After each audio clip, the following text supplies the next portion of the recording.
Kata Rasul, fa iyyakum wasyi'ab. Janganlah kalian berpecah belah. Wa alaikum bil jamaah wal amah wal masajid. Dan kalian hendaknya berjamaah.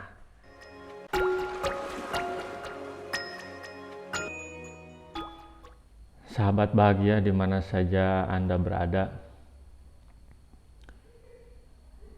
kita berjumpa kembali dalam suasana hari ini. Kita akan belajar tentang sebuah surat yang bagi seorang yang dia selalu mendekat kepada Tuhan, yang ingin maju hidupnya,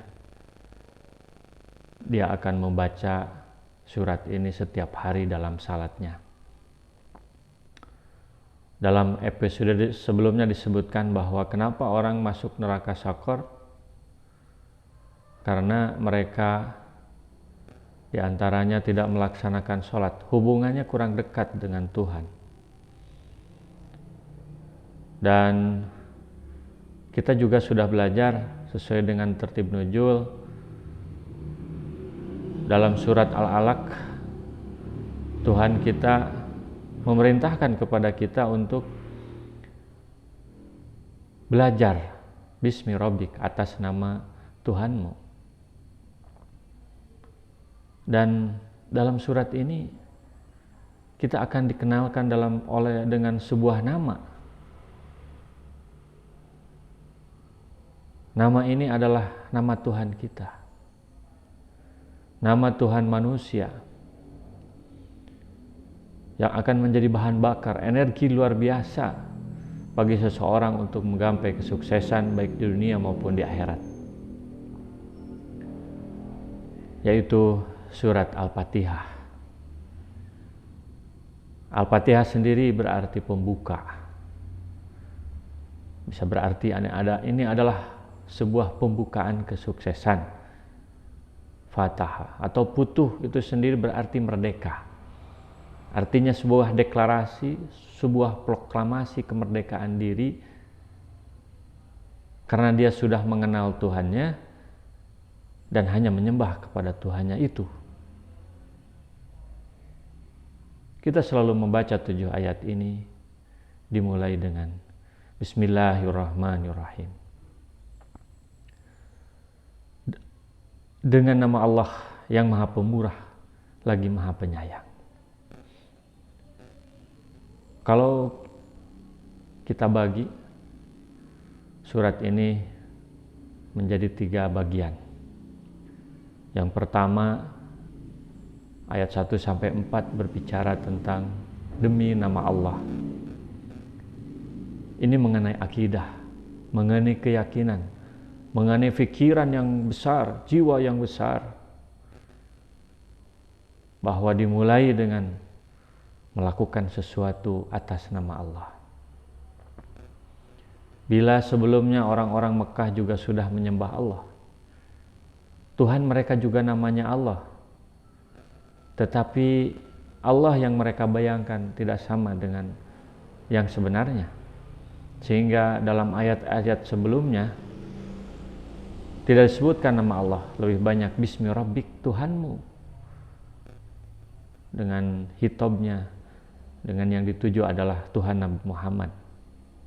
Maka di sini tegaskan bahwa nama Tuhan itu adalah Allah, atas nama, dengan nama Allah. Maka orang yang selalu dekat dengan nama Allah, dia selalu menyebut-nyebut nama Allah dalam setiap tingkah lakunya, dalam setiap perbuatannya. Allah yang mana? Maka di sini tegaskan Ar-Rahmanir-Rahim. Bismillahirrahmanirrahim. Sifat Allah yang paling utama adalah Ar-Rahman dan Ar-Rahim. Maha Pemurah lagi Maha Penyayang. Ada orang yang bertanya, kenapa ya orang ini disebut kafir, orang ini bukan muslim, tetapi di dunianya sukses, hartanya banyak, jauh lebih banyak daripada orang mukmin, orang muslim. Itu adalah karena rahman Allah, bahwa Allah itu Ar-Rahman, Maha Pengasih. Dia memberikan nikmatnya kepada seluruh, memberikan rahmatnya, kasih sayangnya kepada seluruh makhluk, kepada seluruh alam, tidak hanya kepada orang mukmin. Dan untuk orang mukmin adalah Allah Ar-Rahim. Dia memberikan nikmat kepada orang yang beriman, yang disayanginya itu 99 bagiannya, karena rahmat itu menurut riwayat terdiri dari 100 bagian. Yang dibagikan di dunia kepada seluruh makhluk itu hanya 1 bagian saja. Hatta seekor ayam yang mengangkatkan kakinya ketika mau menginjak anaknya itu juga termasuk dari bagian dari rahmat Allah. Maka karena Rahman dan Rahim itulah kita memuji hanya kepada Allah. Alhamdulillahirabbil alamin. Segala puji hanya bagi Allah. Bahwa Allah yang kita maksud, Tuhan yang kita maksud adalah Rabbil alamin, yang mencipta, yang mengatur, yang mendidik, yang menumbuhkan, yang merawat seluruh alam. Alamin di sini adalah semua makhluk selain Allah. Jadi seluruh alam ini diciptakan oleh Allah. Inilah Tuhan kita. Dan bukan seorang zat yang sangat menyeramkan Allah itu. Karena dalam ayat selanjutnya ditegaskan kembali Ar-Rahmanir Rahim, bahwa meskipun dia adalah pencipta seluruh alam, tapi dia Maha Pemurah lagi Maha Penyayang. Dia Maha Pengasih lagi Maha Penyayang. Dia memberikan rahmannya kepada seluruh alam. Jadi kalau dalam surat Al-Alaq disebutkan khalaqal insana min alaq, bahwa Allah itu menciptakan manusia dari segumpal darah. Maka di sini tegaskan bahwa langit, bumi, dan seluruh alam selain Allah, batu, kursi, meja, pakaian dan sebagainya, tanaman, semuanya itu adalah Rabb, Allah yang menciptakan. Segala kesuksesan yang diraih oleh seseorang itu juga Allah yang memberikan pada hakikatnya. Sehingga seharusnya yang mendapatkan pujian itu adalah Allah. Ketika kita mendapat pujian, alhamdulillah, segala puji itu sebenarnya adalah milik Allah. Ar-Rahmanir Rahim. Karena Allah yang sudah memberikan nikmat kepada kita itu sehingga kita dipuji. Sehingga harusnya kita bersyukur kepada Ar-Rahmanir Rahim. Dia Maha Pengasih. Kemudian sifat yang selanjutnya yang kita selalu sebut-sebut dan selalu kita berbuat itu adalah atas nama Allah, Maliki Yaumiddin. Bahwa Allah itu adalah Raja hari agama, hari pembalasan. Dalam episode sebelumnya disebutkan bahwa kullu nafsin bima kasabat rahina. Setiap manusia itu tergadai. Dan hutang manusia, hutang budi manusia kepada Allah itu tidak akan lunas ketika dia belum menjadi seorang muslim, berserah diri, tunduk patuh, hanya beribadah kepada Allah.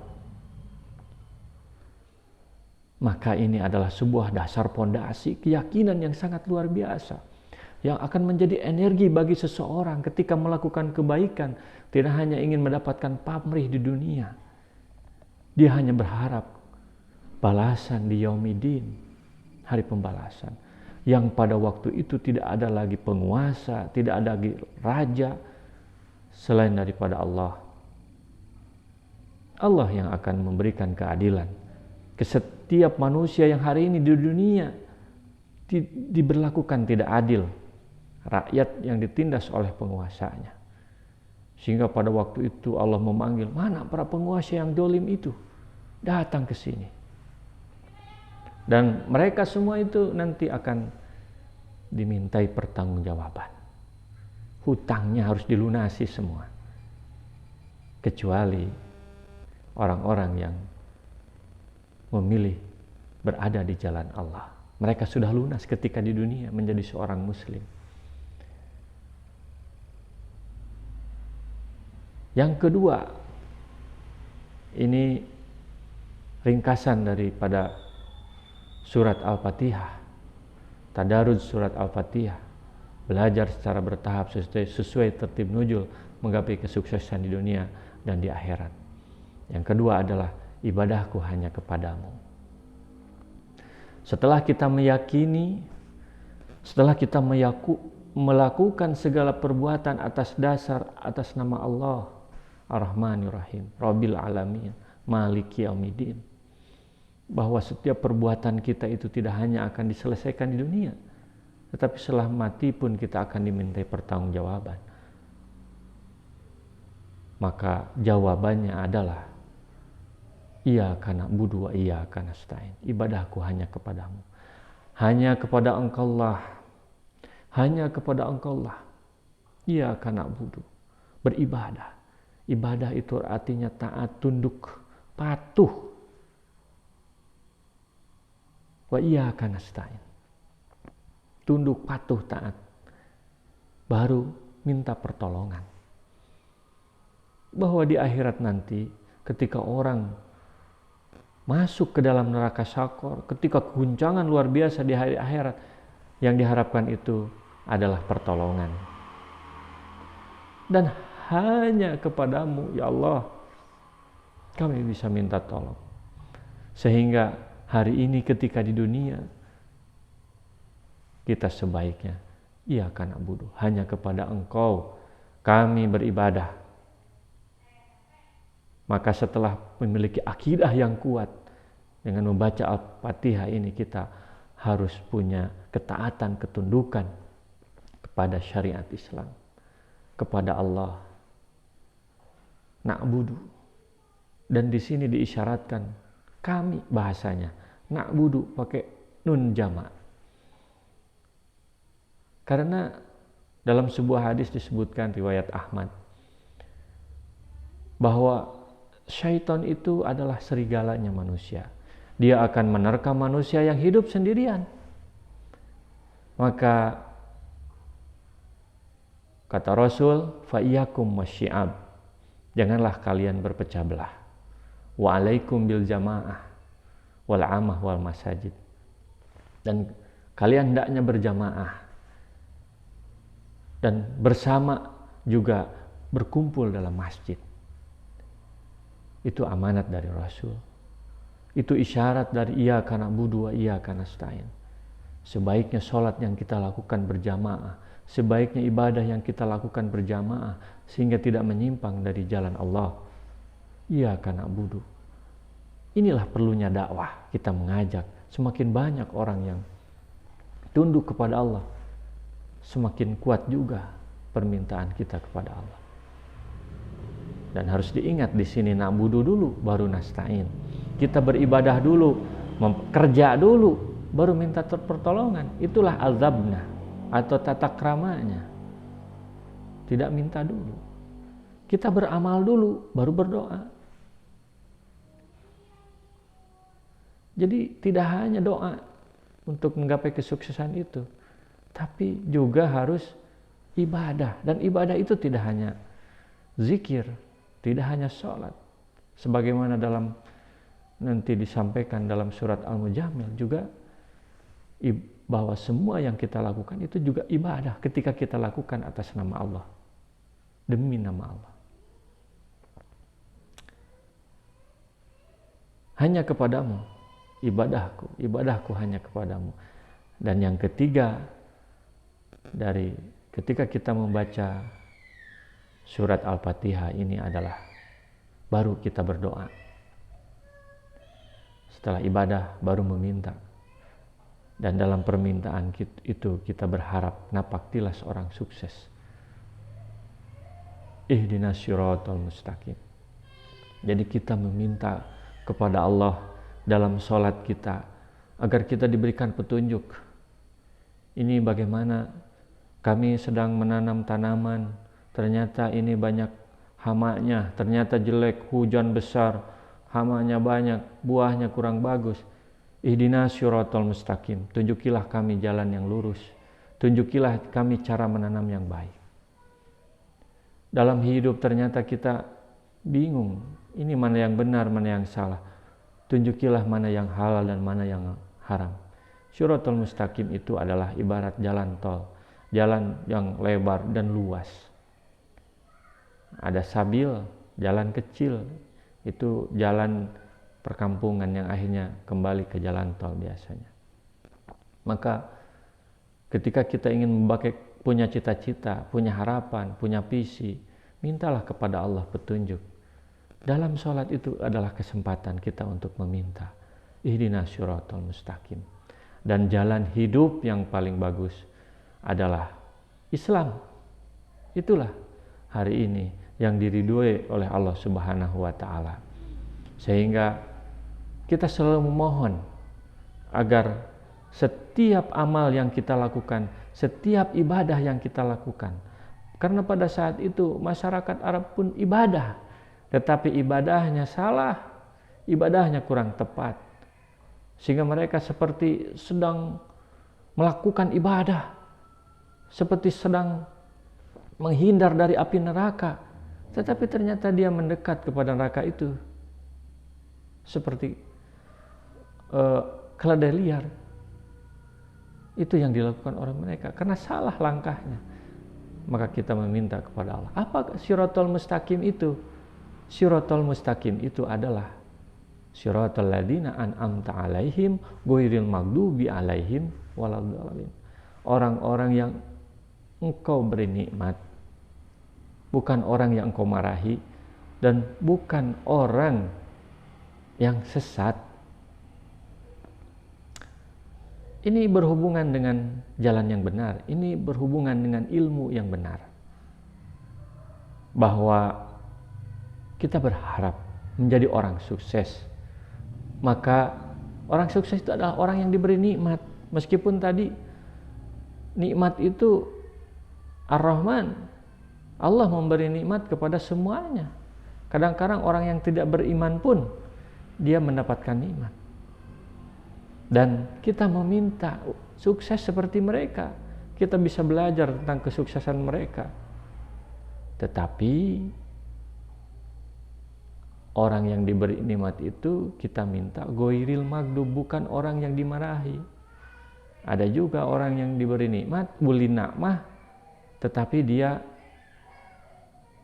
ingkar terhadap syariat Allah, dimarahi. Dan bukan orang yang sesat, dia itu sukses, tetapi jalan hidupnya ternyata tidak mengarah ke surga, tidak mengarah kepada jalan yang benar. Makanya kita berharap bahwa kita ini diberi nikmat juga diridhoi oleh Allah Subhanahu wa taala. Sehingga cita-cita yang paling tinggi bagi seorang manusia adalah mardotilah, keriduan Allah. Karena boleh jadi orang yang diridhoi oleh Allah ketika di dunianya seperti tidak sukses, hidupnya sederhana, tetapi di akhirat dia masuk surga. Karena setelah dihitung-hitung di yaumidin, dia ternyata amal baiknya banyak.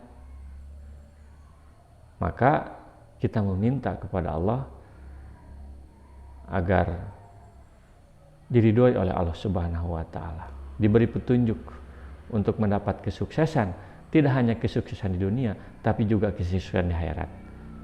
Orang ada yang sukses di dunia, tetapi bisa jadi dimarahi oleh Allah. Kenapa? Orang yang dimarahi itu adalah orang yang punya ilmu, tetapi tidak diamalkan. Allah sudah memberikan nikmat, kata Allah, nikmat ini harus digunakan untuk tunduk kepada aturan Allah, kepada aturanku. Tapi tidak dilaksanakan, padahal dia sudah tahu perintahnya. Tahu dalam kitab sucinya ada petunjuk dari Allah. Tahu dalam Al-Quran ada petunjuk, tapi tidak dilaksanakan, itu dimarahi. Atau orang yang tidak punya ilmu, tapi dia beramal.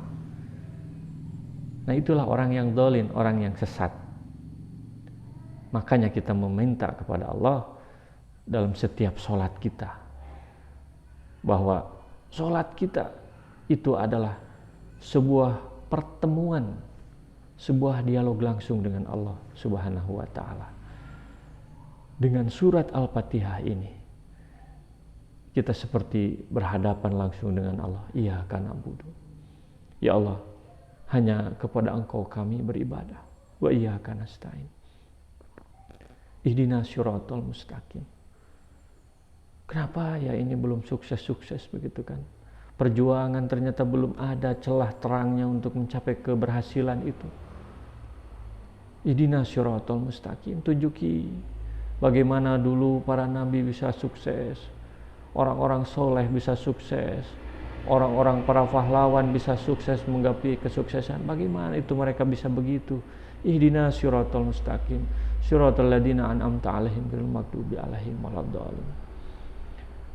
Inilah salah satu pelajaran paling tidak yang bisa kita pelajari ketika kita membaca surat Al-Fatihah. Kalau disimpulkan, ada 3 hal yang saya singkat dengan singkatan DIN. D-nya adalah dengan nama Allah, bahwa setiap apa yang kita lakukan itu adalah dengan nama Allah. Allah Ar-Rahman, Ar-Rahim, Rabbul Alamin, Maliki Yaumiddin. Maka setiap langkah kita akan ingat terhadap Allah sehingga tidak menyimpang. Yang kedua, ibadahku hanya kepadamu, bahwa apa yang kita lakukan ini adalah semata-mata iyyaka na'budu wa iyyaka nasta'in. Dalam apapun ibadah itu, tidak hanya dalam sholat, karena ibadah itu luas. Berjualan di pasar ibadah, mencari nafkah ibadah, olahraga juga bisa jadi ibadah. Semuanya adalah ibadah ketika semua dilakukan demi nama Allah. Yang ketiga, napaktilas orang sukses. Kita berdoa kepada Allah, dan kita juga berusaha di lapangan bahwa apa yang kita lakukan itu adalah mengikuti orang-orang yang diridhoi oleh Allah Subhanahu wa ta'ala. Kita meminta kepada Allah, tujuan kita adalah bagaimana kita mendapat ridho Allah, dan sehingga kita bisa belajar dari orang-orang yang sukses sebelum kita untuk menggapai kesuksesan. Inilah surat pembuka kesuksesan. Dengan membaca surat ini, maka kita merdeka dari menyembah kepada selain Allah. Karena tidak ada yang lebih berkuasa selain Allah. Untuk apa menyembah kepada selain Allah? Lakukanlah segalanya hanya karena Allah. Maka Allah akan membuka pintu rahmatnya selebar-lebarnya dari atas langit dan dari bawah bumi. Al-Fatihah. Shadaqallahul adzim, mudah-mudahan bermanfaat. Wassalamualaikum warahmatullahi wabarakatuh.